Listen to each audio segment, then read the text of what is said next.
Are we going? This is internet now? Today on Don't Panic... Today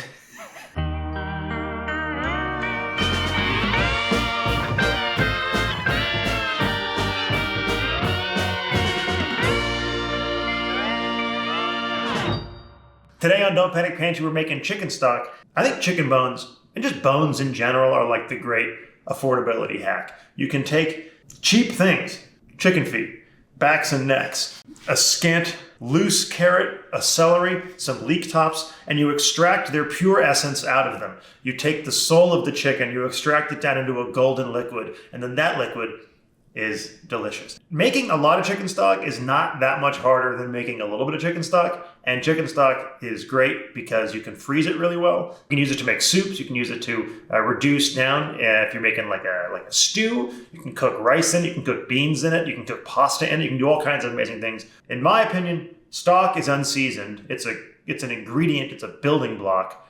Broth, you drink it. Broth is now seasoned. Once you put salt in it, it's broth. And the reason you don't want to salt it is because it's going to reduce or use it in many applications. So if you add salt to it, if you cook it down, it gets too salty.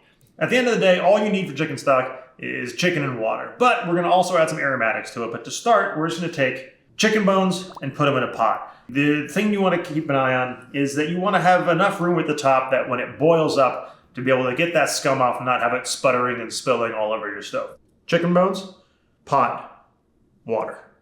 That's it.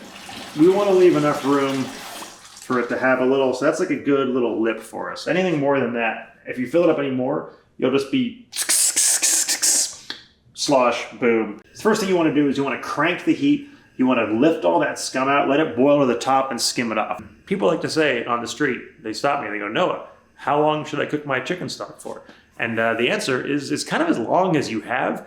At least 3 hours is good. If you can get it going to like that 6, 7, 8. I know people who do like a 15-hour, which is a little excessive. And you can always add more water back in, but you want to extract as much collagen out of those bones. So we get the crank first, then we'll keep it nice to like a bare simmer, and just let it do its thing. All right, so now you're starting to see that scum developing on this top. And so the best trick to it is you want to use a ladle. You're just going to be able to push down like this, and then as it gets just under the surface, it's gonna floop in. And we're just gonna discard all of this nasty stuff.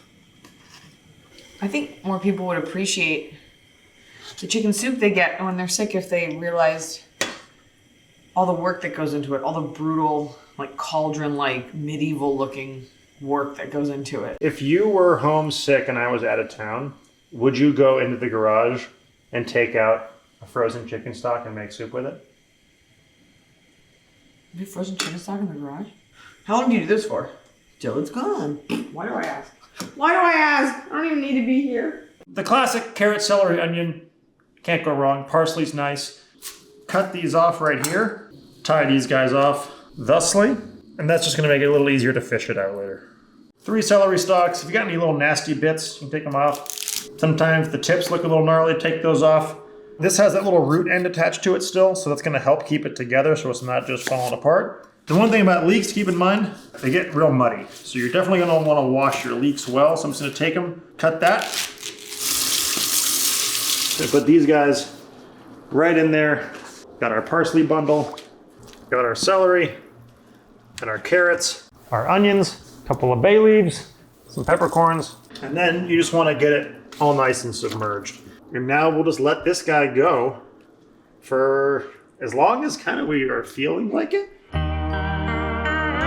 So we probably had, what, a solid 1.5 to 2 inches of reduction. That nice color we're getting on that guy now. And then just a little taster. This is stock, unfiltered stock. Now it's broth. I mean, that's just deeply satisfying, just sipping on really good broth. And so now the first thing I'm going to do is just start getting rid of stuff. You could also even do a little squeeze job. Get some of that juice out. Whatever, that was a waste of time. Don't do that. There's a trash can down here. I'm not just throwing it on the floor.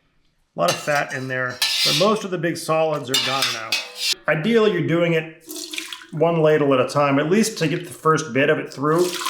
What happens is if you just pour it straight through, you end up pushing a lot of stuff through the holes of the strainer. Since I'm not making soup tonight with this, I'm just gonna actually put it all in deli containers, and then when it's cold in the fridge in the morning, you can just scoop out as much of that fat as you want. You can also put it in ice cube trays.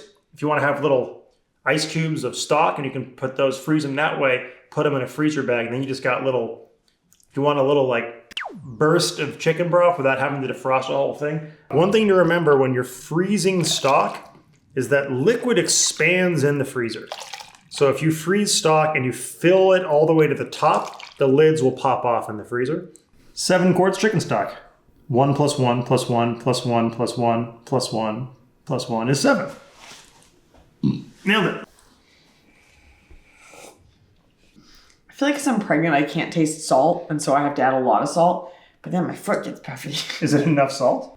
It's such a decadent sipper, and it really peps up your morning soup. It's so good and probably really healthy for you. I can finish it? It just, you've been cooking a lot today. Yeah, it's true. And I have a bag of candy I'm working on. Show's over.